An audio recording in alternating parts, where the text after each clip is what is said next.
I'm Jennifer Angel. This is my horoscope overview for the week of April the 27th.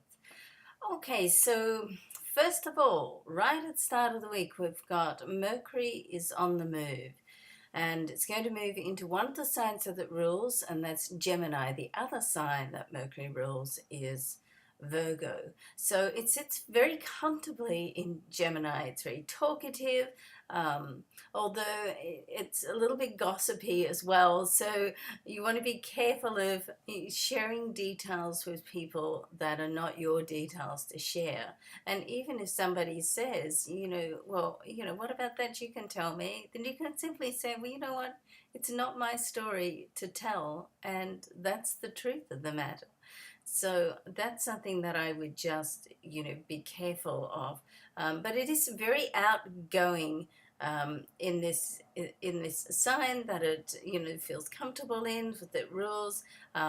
It's also, I mean, Gemini's are like I always think they're like the quiz queens and kings. They're the people that go on those quiz shows and win them because they have a lot of knowledge and they're able to keep a lot of knowledge in their mind and just like pull it out, not like us earth signs who have to see everything written down in black and white. I always think Geminis make great film editors because they can sort of think where, remember where everything sort of goes and keep it all sort of in their mind. So it's great on detail, but there can be a little bit of a short attention span because Geminis like to be kept occupied. So Mercury, in this sense, is going to give you some great insights, but you want to write them down or record them, particularly if you're an Earth sign. And just when you get those insights of knowledge, is make sure that you captured it, because in the next moment you can be on to something else and something else after that. So it's like short spurts of inspiration that you want to really capture. Okay. All right, so moving on the 29th we have all also, well, that's on the 30th that's going to move through. I'm looking at the Greenwich time here, so I don't have the New York time in front of me, which is what I write my columns on, because I'm in New York and I write for the New York Daily News. Then I always sort of write on the New York time. But it's not that much different. So certainly for an overview like this, it's not going to be huge. So we do have the Sun in a sextile with Neptune this week. I love this. It's very imaginative. It really gets your creativity going. So particularly as that's on the 29th, and the very next day, or around the same time, Mercury moves into Gemini. So it's really a week where you can get a lot of clarity and get inspired about things, okay? And as I said, you want to grasp grasp that inspiration and try then to put it into action, because one thing is being able to visualize everything that's going on and be inspired about it, but the next thing is really to put it into action.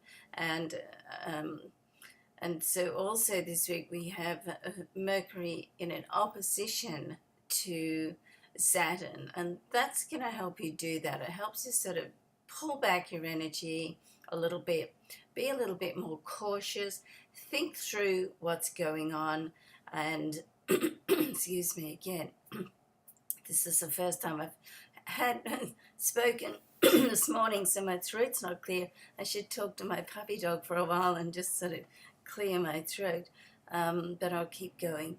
So that's like a nice balance. Then at the end of the week, on the weekend, we have a full moon. It's in the sign of Scorpio. So it's going to really uncover some deep emotions and feelings and what's going on in your life. So try and embrace that, get in touch with it, because that's the way you can release it. And once you release, particularly old emotions or emotional baggage you've been carrying around, once you release it, then you really release those blockages in your life, and that allows you to step into the next phase of your life rather than being stuck. There is a full moon as well.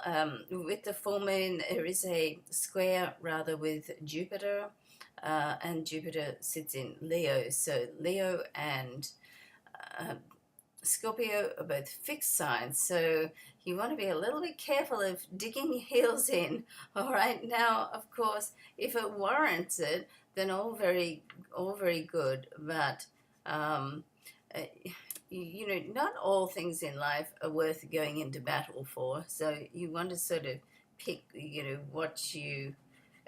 you know, what's worthwhile and what's not. There could be some great opportunities coming around now too.